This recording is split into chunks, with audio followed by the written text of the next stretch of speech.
Everyone, আশা করছি তোমরা সকলে খুব খুব ভালো আছো। এই ভিডিওটা যদি তোমাদের ভালো লাগে তাহলে এই ভিডিওটাকে তোমাদেরকে একটা লাইক করতে হবে, চ্যানেলটাকে সাবস্ক্রাইব করতে হবে, ছোট্ট একটা বেল আইকন আছে ওটাকে হিট করতে একদম ভুলবে না।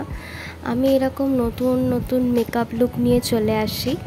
তোমাদের আমার ভিডিও কেমন লাগছে বা তোমরা কীরকম মেকআপ লুক দেখতে চাইছো আমাকে কমেন্ট করতে পারো, সেরকম আমি মেকআপ লুক করতে পারি আর সেগুলো আমি তোমাদের সাথে শেয়ার করব।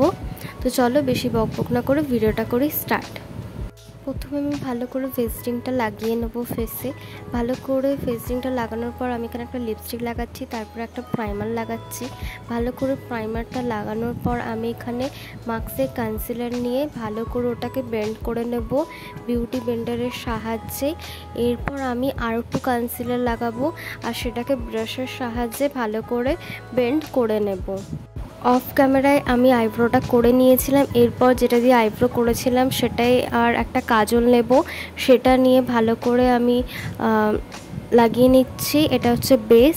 এরপর আমি ভালো করে বেন্ড করব, কেন কি আমি আজকে একটা স্মোকি লুক করতে চলেছি। তো ভালো করে বেন্ড করার পর আমি এখানে একটা শিমারি টাইপের একটা ব্ল্যাক আইশ্যাডো নেব, তারপর একটা ব্রাউন কালার আইশ্যাডো নেব। সব কিছু একদম ভালো করে বেন্ড করে নেব, ঠিক আছে। এবার রোয়াল ল্যাশ লাইনেও সেম আমি তাই করেছি।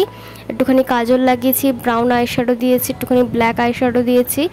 এরপর আমি এখানে লাইনার লাগাবো যাতে ভালো লাগে দেখতে। এরপর আমি এখানে কন্ট্রোল করে নিচ্ছি, বনজার করে নিচ্ছি। তোমরা দেখতেই পাচ্ছ ভালো করে ফেসটাকে বনজারিং করে নেওয়ার পর আমি এখানে ব্লাশ লাগাবো। ভালো করে ব্লাশটা লাগিয়ে নেব। ব্লাশটা লাগিয়ে নেওয়ার পর আমি এখানে হাইলাইটার লাগাবো। তবে একটুখানি আরেকটু কম পড়ছে তাই আমি আরেকটু হাইলাইটার লাগিয়ে নিয়েছি। তারপর আমি আরেকটু এখানে ব্লাশ লাগিয়ে নেব। দেখতেই পাচ্ছ ভালো করে আরেকবার ব্লাশ লাগিয়ে নিয়েছি কারণ ব্লাশটা একটু কম কম লাগছিল। এরপর আমি এখানে মাস্কারা লাগাচ্ছি। মাস্কারাটা ভালো করে আমি লাগিয়ে নেওয়ার পর আমি এখানে লিপস্টিক লাগাচ্ছি।